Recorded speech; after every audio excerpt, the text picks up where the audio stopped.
വിഴിഞ്ഞം തുറമുഖ പദ്ധതിക്ക് തറക്കല്ലിട്ടു. വിഴിഞ്ഞത്തിന് കബോട്ടേജ് നിയമത്തിൽ ഇളവ് നൽകുമെന്ന് കേന്ദ്രമന്ത്രി നിതിൻ ഗഡ്കരി. എം.ആർ. സജേഷ് തിരുവനന്തപുരത്ത് നിന്നും. സജേഷ്, എപ്പോഴായിരിക്കും ഈ ഉത്തരവ് പ്രാബല്യത്തിൽ വരിക? അവിടുത്തെ പ്രവർത്തനം ഏതു തരത്തിൽ പോകുന്നു? ഇന്നത്തെ ഉദ്ഘാടന ചടങ്ങ്, പ്രതിപക്ഷത്തിന്റെ നിലപാട്. പ്രദീപ്, അല്പം മുമ്പാണ് മുഖ്യമന്ത്രി ഉമ്മൻചാണ്ടി വിഴിഞ്ഞം പദ്ധതിയുടെ നിർമ്മാണോദ്ഘാടനം നിർവഹിച്ചത്. സംസ്ഥാനത്തെ മന്ത്രിമാരെയും അദാനി ഗ്രൂപ്പിലെ പ്രധാനികളെയും സാക്ഷി നിർത്തിക്കൊണ്ടായിരുന്നു ഈ നിർമ്മാണോദ്ഘാടനം നടന്നത്. നിതിൻ ഗഡ്കരി സുപ്രധാനമായ ഒരു പ്രഖ്യാപനവും ഈ ഉദ്ഘാടന ചടങ്ങിൽ വെച്ച് നടത്തി. വിഴിഞ്ഞം തുറമുഖത്തിനെ കബോട്ടാഷ് നിയമത്തിന്റെ പരിധിയിൽ നിന്ന് ഒഴിവാക്കുമെന്ന് നിതിൻ ഗഡ്കരി പ്രഖ്യാപിച്ചു. തിരിച്ച് ദില്ലിയിലെത്തി 15 ദിവസത്തിനകം ഉത്തരവിറക്കുമെന്നാണ് ഗഡ്കരി സദസ്സിനോടായി പറഞ്ഞത്. പ്രതിപക്ഷം ഇന്നത്തെ പരിപാടിയിൽ പങ്കെടുത്തിട്ടുണ്ടായിരുന്നില്ല. കെ ബാബു ബാർക്കോഴ കേസിൽ ആരോപണ വിധേയനായ കെ ബാബു അധ്യക്ഷനാകുന്ന സാഹചര്യത്തിൽ പങ്കെടുക്കില്ലെന്ന തീരുമാനം നേരത്തെ പ്രതിപക്ഷം എടുത്തിരുന്നു. കരാറിനോട് പദ്ധതിയോട് എതിർപ്പില്ല, എന്നാൽ കരാറിലെ വ്യവസ്ഥകളോട് ആണ് എതിർപ്പെന്നും പ്രതിപക്ഷം അറിയിച്ചിരുന്നു. മന്ത്രി കെ ബാബു പ്രതിപക്ഷത്തിന്റെ അസാന്നിധ്യത്തെ ചൂണ്ടിക്കാട്ടിയാണ് അദ്ദേഹത്തിന്റെ പ്രസംഗത്തിൽ സംസാരിച്ചത്. പ്രതിപക്ഷത്തിന്റെ അസാന്നിധ്യം ദുഃഖകരമാണ്. 4.5 വർഷം ഈ പദ്ധതിക്കായി ഞാൻ കഠിനാധ്വാനം ചെയ്തു, അതുകൊണ്ടാണ് അധ്യക്ഷനാകുന്നത്. അതിനെ അംഗീകരിക്കുന്നതിന് പ്രതിപക്ഷത്തിന് കഴിയുന്നില്ല എന്ന് കെ ബാബു പറഞ്ഞു. ചടങ്ങ് കഴിഞ്ഞ് തിരിച്ചു വരുമ്പോൾ കെ ബാബുവിന് നേരെ ഡിവൈഎഫ്ഐ വിഴിഞ്ഞത്ത് വെച്ച് കരിങ്കൊടി പ്രകടനവും നടത്തി. Adani group chairman Gautam Adani CPIM സംസ്ഥാന സെക്രട്ടറി കോടിയേരി ബാലകൃഷ്ണനുമായി കൂടിക്കാഴ്ച നടത്തി. വിഴിഞ്ഞം പദ്ധതി കരാർ വ്യവസ്ഥകളോടുള്ള LDFന്റെ എതിർപ്പ് തുടരുമെന്ന് കോടിയേരി ബാലകൃഷ്ണൻ വ്യക്തമാക്കി.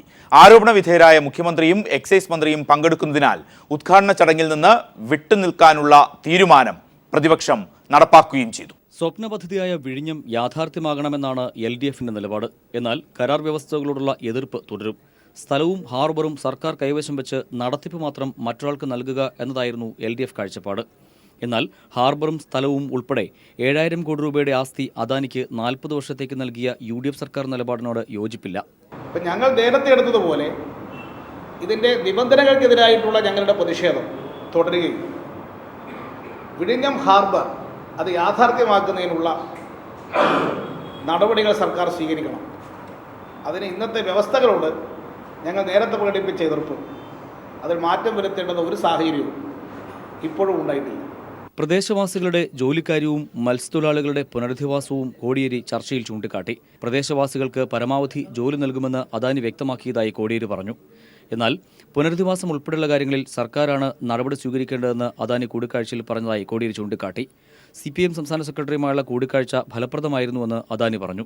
No, for us, basically from Adani Group point of view, this is a very important project. It is a very important project from the country standpoint of view and state of Kerala point of view. And we strongly believe that we required positive support and cooperation from each and every quarter of the citizen of the state, leadership, either be it the opposition party or the ruling party. രാവിലെ പദ്ധതി പ്രദേശം സന്ദർശിച്ച ശേഷമാണ് Adani AKG സെന്ററിലെത്തി കോടിയേരിയുമായി കൂടിക്കാഴ്ച നടത്തിയത്. News bureau, Thiruvananthapuram. Kozhikode മാൻഹോളിൽ വീണ 2 പേരെ രക്ഷിക്കുന്നതിനിടയിൽ സ്വന്തം ജീവൻ നഷ്ടപ്പെട്ട നൌഷാദിന് കേരളത്തിന്റെ ആദരം. കൈരളി TVയും കോഴിക്കോട് നഗരസഭയും സംയുക്തമായാണ് പരിപാടി സംഘടിപ്പിച്ചത്. വിനീഷ വൃന്ദാവൻ കോഴിക്കോട് നിന്നും. വിനീഷ, നൌഷാദിന്റെ ഓർമ്മകൾ ഈ പരിപാടിയെ എത്രമാത്രമാണ് സജീവ സാന്നിധ്യം ആക്കിയതും അതോടൊപ്പം തന്നെ പങ്കെടുത്ത പ്രമുഖരും?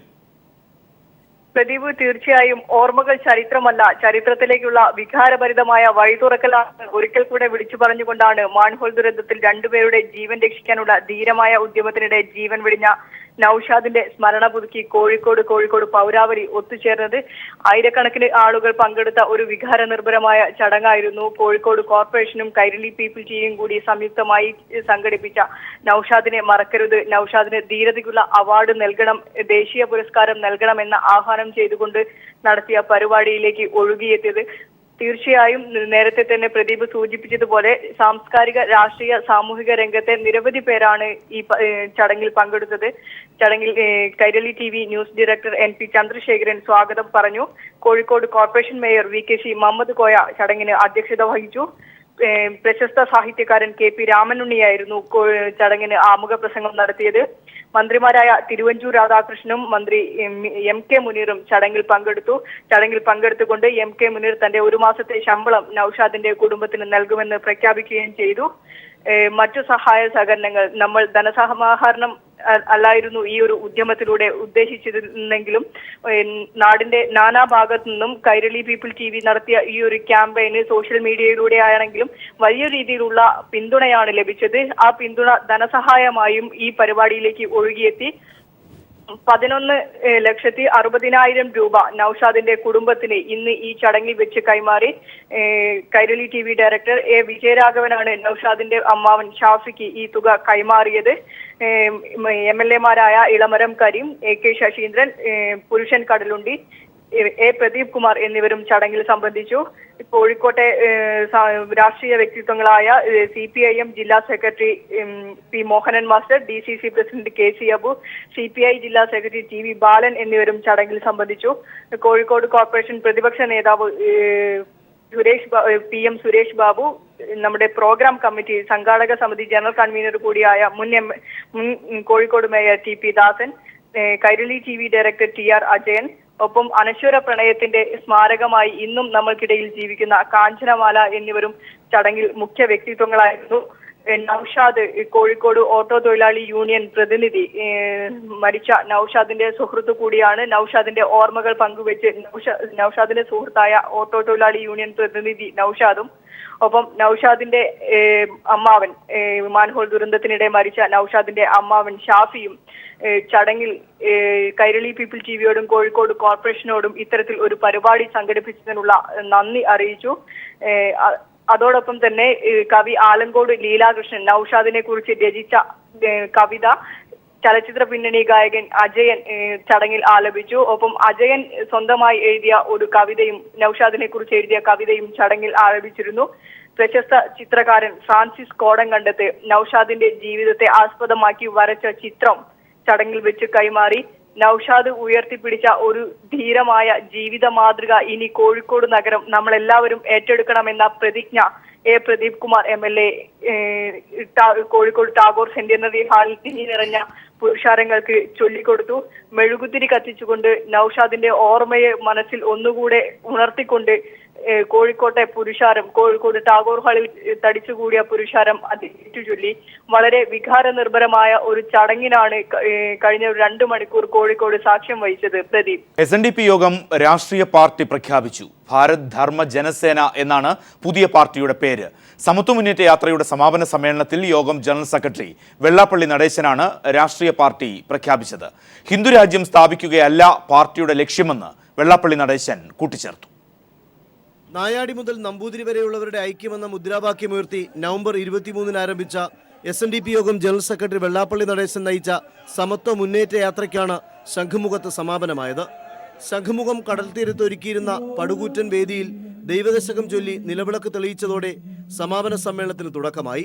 SNDP യോഗം ഭാരവാഹികൾക്കെതിരെ വാർത്തകൾ നൽകിയ ദൃശ്യ പത്രമാധ്യമങ്ങളെ രൂക്ഷമായി വിമർശിച്ചായിരുന്നു SNDP യോഗം വൈസ് പ്രസിഡന്റ് തുഷാർ വെള്ളാപ്പള്ളിയുടെ സ്വാഗത പ്രസംഗം.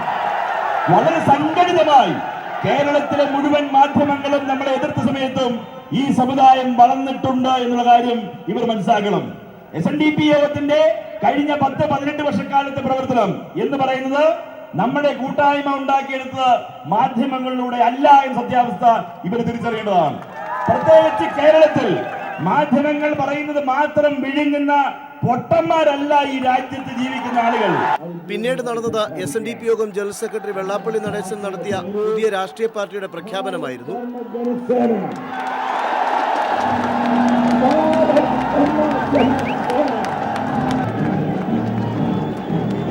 സംസ്ഥാനത്ത് നടക്കുന്ന ചാനൽ ചർച്ചകളാണ് വർഗീയ വിദ്വേഷം തുപ്പുന്നതെന്ന് തുടങ്ങി രൂക്ഷമായ ഭാഷയിൽ തന്നെ മാധ്യമങ്ങൾക്ക് മറുപടി നൽകി വെള്ളാപ്പള്ളിയും തന്റെ ഉദ്ഘാടന പ്രസംഗത്തിന് തുടക്കമിട്ടു. കേരളത്തെ രക്ഷിക്കാനാണ് പുതിയ രാഷ്ട്രീയ പാർട്ടി ഉണ്ടാക്കിയത്. സമുദായം തള്ളിയ ഉച്ഛിഷ്ടങ്ങളാണ് തനിക്കെതിരെ ആരോപണങ്ങൾ ഉന്നയിക്കുന്നത്. BS-ന്റെ ആരോപണങ്ങൾക്കും മറുപടി പറഞ്ഞ വെള്ളാപ്പള്ളി നടേശൻ മൈക്രോ ഫിനാൻസ് അഴിമതി ഉന്നയിച്ച പ്രതിപക്ഷ നേതാവിന് സ്ത്രീകളുടെ ശാപം കിട്ടുമെന്നും പറഞ്ഞു. KPCC പ്രസിഡന്റ് എന്ന് പറഞ്ഞാൽ അതൊരു മാന്യമായ സ്ഥാനമാണ്. ആപ്പ ഊപ്പൊക്കെ ഉള്ളതല്ലത്. അല്പം വിവരവും ഒക്കെ ഉള്ളവർക്ക് കൊടുക്കുന്നതാണ്. മാറി മാറി വരുന്ന സർക്കാരുകളാണ് ഇവിടെ ജാതി വിവേചനം ഉണ്ടാക്കുന്നതെന്നും വെള്ളാപ്പള്ളി നടേശൻ കൂട്ടിച്ചേർത്തു. ശംഖുമുഖം കടപ്പുറത്ത് നടന്ന ചടങ്ങിന് SNDP പ്രവർത്തകരുടെ നിറഞ്ഞ പങ്കാളിത്തമായിരുന്നു. KPMS general secretary TV Babu, Kalidasa Bhattathiripad തുടങ്ങിയവരും ചടങ്ങിൽ സംസാരിച്ചു. News bureau, Thiruvananthapuram.